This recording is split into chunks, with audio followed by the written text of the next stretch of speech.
안녕하세요. 뉴스반장입니다. 선서. 나는 헌법을 준수하고 국가를 보위하며 조국의 평화적 통일과 국민의 자유와 복리의 정진 및 민족문화의 창달에 노력하며 대통령으로서의 직책을 성실히 수행할 것을 국민 앞에 엄숙히 선서합니다. 2017년 5월 10일 대통령 문재인.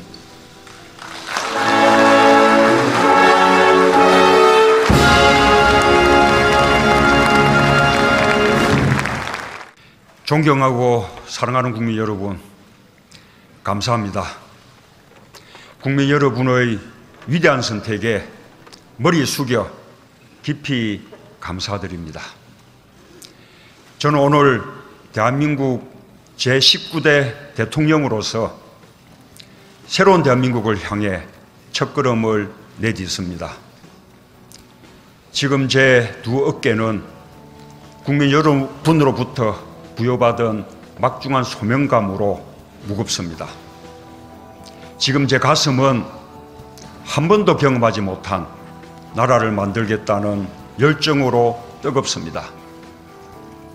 그리고 지금 제 머리는 통합과 공존의 새로운 세상을 열어갈 청사진으로 가득 차 있습니다.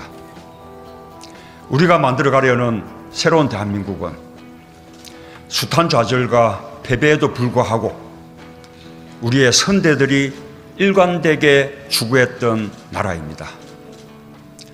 또 많은 희생과 헌신을 감내하며 우리 젊은이들이 그토록 이루고 싶어 했던 나라입니다.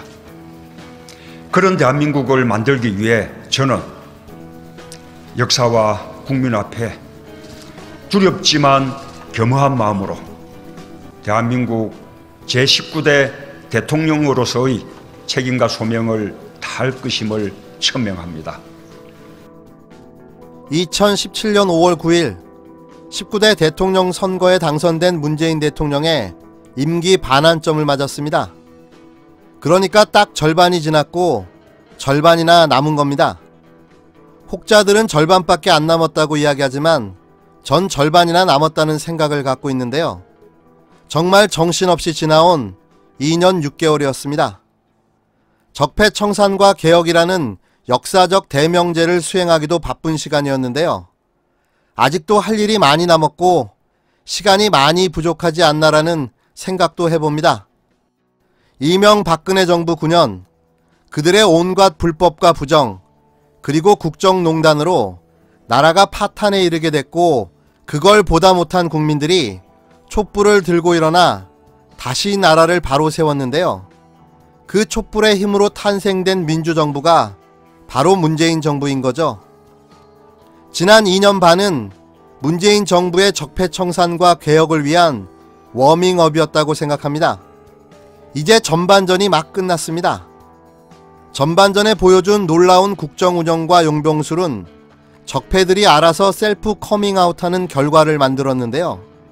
곳곳에 숨어있던 친일 부역 세력과 검찰개혁을 방해하는 정치검찰, 사법개혁을 저지하려는 사법적폐 세력, 정치개혁을 방해하려는 수구기득권 무리까지, 더 나아가 정치에 관여하려는 극우종교 세력의 민낯까지 온 국민에게 그 실체적 진실을 알게 해줬습니다. 그래서 이제부터가 시작이라는 겁니다.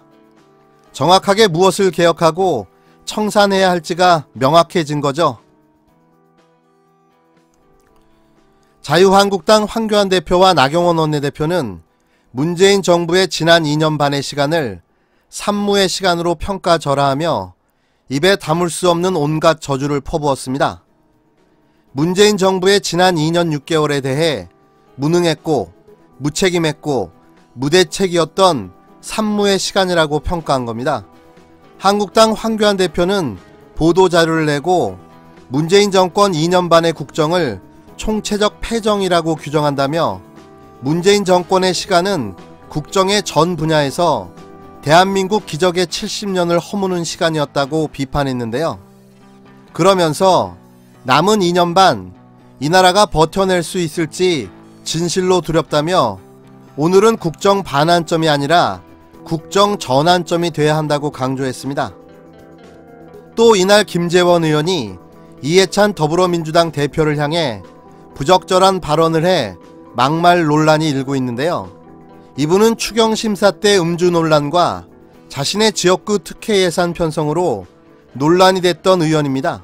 김 의원은 자신이 얼마 전 택시를 타서 기사와 나눈 대화를 전하며 이해찬 대표가 얼마 전 나 죽기 전에는 정권을 안 뺏긴다고 했다고 하자 그 말을 들은 택시기사가 의원님이 틀렸다. 이해찬이 그럼 2년 뒤에 죽는다는 말 아닌가라고 했다는 겁니다. 그러면서 놔두면 황교안이 대통령이 되겠네요 라고 했다면서 가만 생각하니 그 말이 그 말이더라며 그래서 택시비 10만원을 주고 내렸다고 말한 겁니다. 이게 정상적인 발언입니까? 여당 대표를 조롱하고 비하하고 거기에 더 나아가 빨리 죽으라는 저주까지 한 셈인데요. 이런 분들이 또 국회의원이 되고 또 이런 정당이 정권을 잡는다면 어떻게 되겠습니까? 오로지 자신들의 정권 쟁취를 위해 맹목적적인 문재인 정부 비판과 저주 그리고 발목 잡기만 해대고 있는 겁니다. 20대 국회에서 그들이 보여준 최악의 국회는 아마도 역사가 판단할 것입니다. 역대에 이런 한심한 정당이 있었는지 정말 놀라울 따름입니다. MBC가 대국민 여론조사를 실시했는데요. 국정 운영과 정당, 대선 주자 지지도에서는 여권이 조국 전 장관 임명 직후인 지난 9월에 비해 상승세를 보였습니다.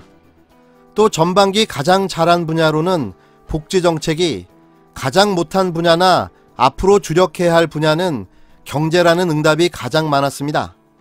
문재인 대통령의 국정 운영에 대해선 잘하고 있다 47.9%, 잘못하고 있다 47.7%로 팽팽했는데요. 조국 전 장관 임명 직후인 지난 9월 MBC 조사와 비교해 긍정평가는 3.4%포인트 오르고 부정평가는 4%포인트 내려 긍정과 부정평가가 다시 역전됐습니다. 정당 지지도 역시 더불어민주당이 38.2%, 자유한국당이 20.7%, 정의당 7.8%, 바른미래당 6.3% 순으로 조국 전국 이전 수준으로 돌아갔는데요. 집권 전반기 가장 잘한 분야로는 복지정책이 21%로 1위에 올랐고 적폐청산 및 권력기관 개혁이 17.6%, 최근 경색된 남북관계는 15.7%로 3위에 그쳤습니다.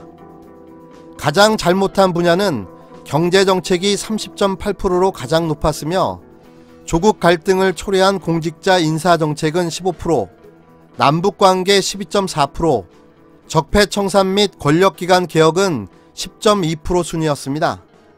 집권 후기 주력해야 할 국정과제로는 경제 활성화가 48%로 가장 높았고 적폐청산 및 권력기관 개혁이 19.3%, 부동산 가격 안정이 9.1% 순이었습니다. 차기 대선주자 선호도 1위는 이낙연 국무총리로 24.2%를 기록했고 황교안 한국당 대표 10.7%, 이재명 지사 6%, 홍준표 4.8%, 조국 유승민 3.9% 순으로 조사됐는데요. 지난 9월에 비해 이 총리 선호도가 4%포인트 오르고 황 대표 선호도는 4.6%포인트 하락해 차이가 크게 벌어졌습니다. 가상 양자 대결에서도 이낙연 48.4%, 황교안 26.6%로 이 총리가 2배 가까이 앞서면서 다자와 양자 대결 모두 MBC가 조사를 시작한 이후 가장 큰 차이가 났는데요. 이번 조사는 MBC가 코리아 리서치에 의뢰해 지난 7일부터 이틀 동안 전국 만 19세 이상 성인 1,003명을 상대로 실시했고 유무선 전화 면접 방식에 응답률 11%, 표준오차 95% 신뢰 수준의 플러스 마이너스 3.1%포인트입니다. 자세한 질문과 답변은 중앙선거관리위원회 여론조사 심의위원회 홈페이지에서 확인할 수 있습니다. 이제 후반전이 시작됐습니다. 현재까지 워밍업을 한 문재인 대통령은 남은 임기를 더 강한 적폐청산과 개혁의 드라이브를 걸게 될 텐데요. 이 적폐청산과 개혁을 위해서는 국민들의 절대적인 지지와 응원이 필요할 겁니다. 그건 너무나도 당연한 거겠죠. 국민의 지지를 받는 정부의 개혁 의지를 누가 꺾을 수 있겠습니까? 더 이상 대한민국은 수구 기득권 세력의 나라가 되지 않을 겁니다. 또 그들에게 두 번 다시 정권을 뺏길 수가 없습니다. 그들은 자신들의 이익을 위해서라면 전쟁을 일으키고 나라를 팔아먹고 국민의 희생도 아무렇지도 않게 할 수 있는 세력이라는 사실을 저희는 눈으로 확인했기 때문입니다. 그래서 우리는 지치지 않고 끝까지 문재인 정부를 지지하고 응원해야 합니다.